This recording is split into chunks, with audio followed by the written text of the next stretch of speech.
Gi's is surprised. What happened? He defeated Celia without even learning the chi field? You defeated Celia, impressive. But what agreement did you make between yourselves? Nothing special, just that the loser becomes the servant of the winner. So Celia will be my servant for this week. Hearing this, Gi says with some dissatisfaction. Although agreements are important, she is from the Geldinger family, so you can't make her a servant. I hope you'll break the promise. I'll give you appropriate compensation. But Leo refuses on the spot. This is an agreement between Celia and me. 433-4545. Since she bears the family's honor, she must take responsibility for it.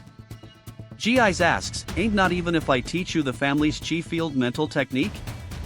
In teaching me the mental technique to prevent your niece from losing face? I'd rather not learn such a technique. Hearing this, just his expression tightens. And, are you saying the family's mental technique has no value to you? Indeed, that's right. Don't you think that's a rash statement? I'm not insulting the Geldinger family. If Mr. Gius offered the mental technique as a reward for defeating Celia, I would gladly accept it. But you're giving it to me to cover up Celia's mistake. In other words, you don't acknowledge my strength. Do you think Celia wouldn't have lost if she hadn't underestimated me? Even if Celia used her full power, I would still win. Hearing this, Gi's reveals a smile. Such refusing me because you don't like my attitude? This boy has quite the mouth. If only he were from our family. Then I signals to his subordinate. Take Celia to the maid's room. Cleo, from now on, call me uncle in private. A moment later, Leo leaves. Sister, didn't you want me to teach him the family's chi field mental technique? To make Leo learn Phoenix Breath, I'll convince our older brother. The scene changes. Celia, dressed as a maid, stands in Leo's room. As per our agreement, I'll be your maid for this week. Leo can't help but compliment. His outfit suits you well. An ordinary maid's dress compliments your elegant appearance. Though these words may seem forward, I'm not trying to upset you. One of my friends particularly likes to praise others' beauty, and I've been unconsciously influenced by him. Immortal beauty is always the best. This is what he often says. After the world is at peace, I want to spread beauty to everyone. Just then, Celia notices the book in Leo's hand. Is that a special training book? Leo says, it's just a fairy tale book I've read since childhood. Hearing this, Celia is stunned. It looks like you like starting heroes a lot. There are books about Kyle everywhere. Leo says, could those great heroic achievements that can't be attributed to anyone actually belong to Kyle? Celia asks. Isn't Kyle the villain who tried to steal the glory of the great heroes? Most people think so, including me. Leo slowly says, "K. Let's start training after breakfast." She's surprised. Can I train with you too? I must find out the secret to your strength. Of course, if you can keep up with me.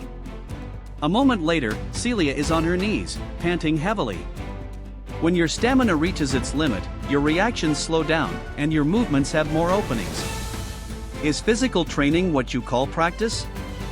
Of course, compared to the past, after the development of chi field mental techniques, people have neglected physical training.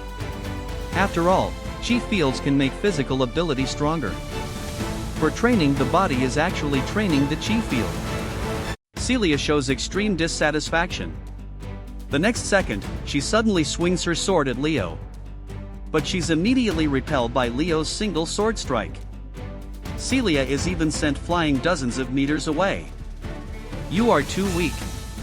After saying this, Leo hands her his bracelet. This bracelet uses weight magic.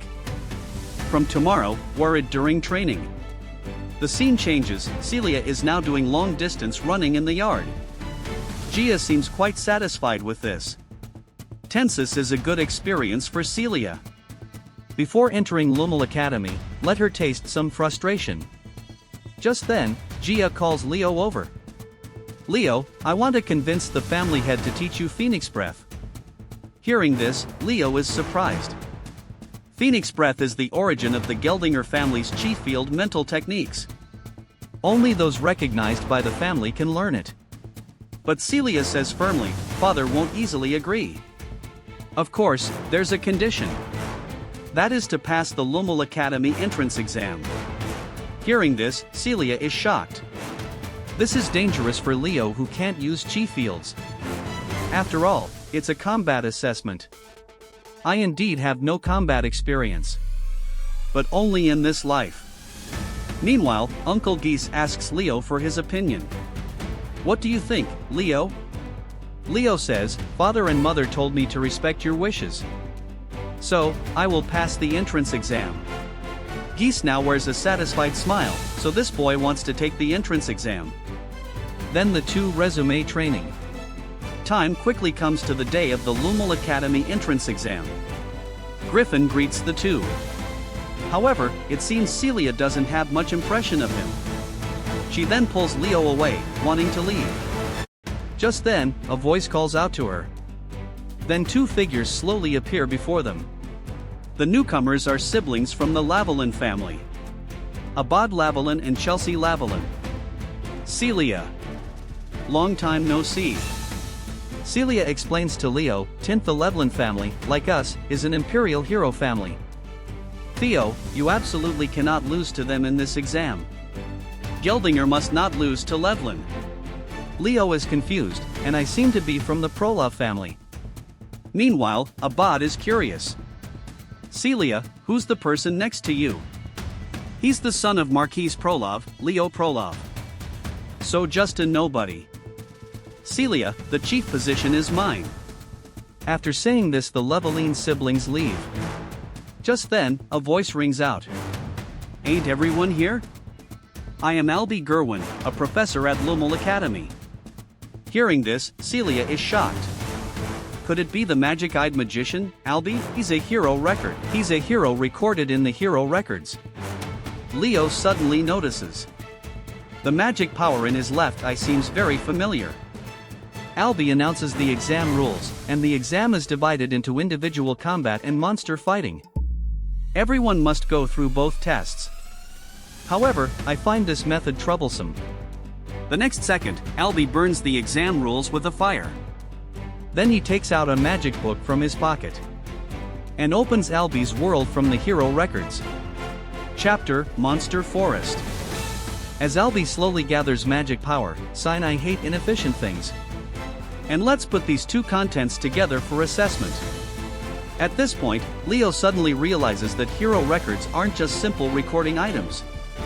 Their true value lies in that hero records can display the trials experienced by past heroes. If one can conquer a hero's world, then one can inherit the power of modern heroes. This is simply a hero training system. When Leo opens his eyes again, he finds they've all been transported to the monster forest. Is this the hero's world? A voice rings out. In the exam, content is very simple: survive in the monster forest. Whether you cooperate or compete, you can do anything to survive. Those who want to give up can crush the item in your possession. Soon it seems this place is still the same. The elven forest before it was contaminated by the monster queen, Harituna. The professor has just explained the exam rules, and many people have already chosen to give up. Many believe it's just an illusion, nothing to fear.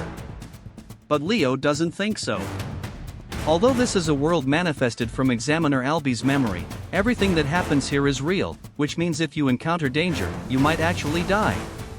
Just then, an arrow flies directly at Leo. Seeing this, he immediately dodges to the side.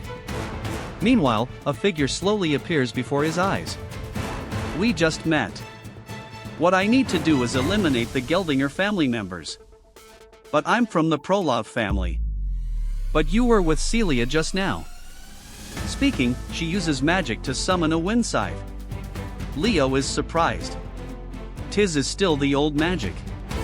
Basically unchanged. Seeing this, Chelsea reveals a smile. So, Hugh can be so relaxed in front of me? The next second, she begins to spin her wind scythe, then throws it with all her might.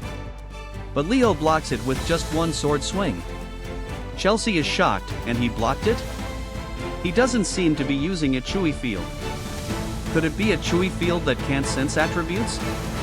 Meanwhile, Leo slowly says, our attack is too simple. Why don't we cooperate? Since exam values having more people left at the end. You, a magician, need a swordsman, right? Hearing this, Chelsea immediately unleashes all her magic power, and I'm a battle-type magician. And you just said my attack is too simple, right? I don't think I'm wrong. Your wind magic attack is too monotonous. Meanwhile, Chelsea launches an attack at him. But Leo has already disappeared without a trace. I can't feel even a trace of his magic power. Just as she's puzzled, Leo has already instantly appeared in front of her. With Leo's full force attack, the next second, Chelsea kneels to the ground. And, I'll request cooperation in a gentlemanly way. Elsewhere, everyone is watching the examinees' performances on the screen. At this moment only Chelsea was seen tied solidly to the stake, while Leo builds a campfire nearby. The show is about to begin. Chelsea slowly opens her eyes, only to see the scene before her. So, are you willing to cooperate with me? Chelsea immediately refuses. And I'd rather die than cooperate with you. I don't need anyone except my brother. Just as she's about to use wind magic to break free, a red magic circle suddenly lights up. This is a magic sealing array. Although there's too little magic power, so it can't last long. But you also don't have time to concentrate to use magic. As Leo tightens the rope in his hand, Chelsea is gradually drawn closer to the flames. Seeing this, she immediately agrees to cooperate. Then swear by your family name. Swear by the name of the Lavalin family. I, Chelsea, am willing to cooperate with you. Hearing this, Leo immediately releases the rope. Then I'll leave it to you, Lavalin's magician. Elsewhere, Albie is watching everything on the screen. The level of these students is too low, and they've even chosen to compete with each other. Are only these two students seeing through the essence of the exam, Celia and Abad? Suddenly another group appears on his screen. Is this guy called Leo Prolov? Although his behavior by the campfire was strange, cooperating with Chelsea already qualifies him. Though not as powerful as Celia and Abad, who knew he'd be such a dark horse. Meanwhile, with their cooperation, they easily defeat the monsters in front of them. Chelsea is curious, it's what exactly is your key field? Why can't I sense your magic power at all? Leo states, Sinai don't use key fields. Whether you can use them or not isn't important. Building a solid foundation is what matters most. A monster suddenly appears behind the two. Seeing this, Chelsea suddenly burst out with magic power, then releases a wind magic attack, instantly killing the monster. That move has good power. But, that's not how you should use it. Just then, Leo notices something. He signals Chelsea to stop. These guys have all turned to sand. I've seen creatures that like to eat their prey this way before. I think I understand the condition for passing this exam. Just then, a magic attack flies directly at the two. Fortunately, Leo reacts in time, otherwise, the consequences would be unthinkable. What a pity. Didn't take out Chelsea. Without her, that boy is nothing. The speaker is Griffin. The next second, everyone launches an attack at the two. But, with just one punch, everyone is sent flying by Leo. Seeing this, Griffin panics. Leo says, Chelsea, let's take care of them together. Then Chelsea joins the battle. Leo also enters a combat state. Hit that like button, drop a comment, and subscribe for the next part. Let's crush our 100 like goal. Your support keeps this going. If you want the next part, type next part in the comments.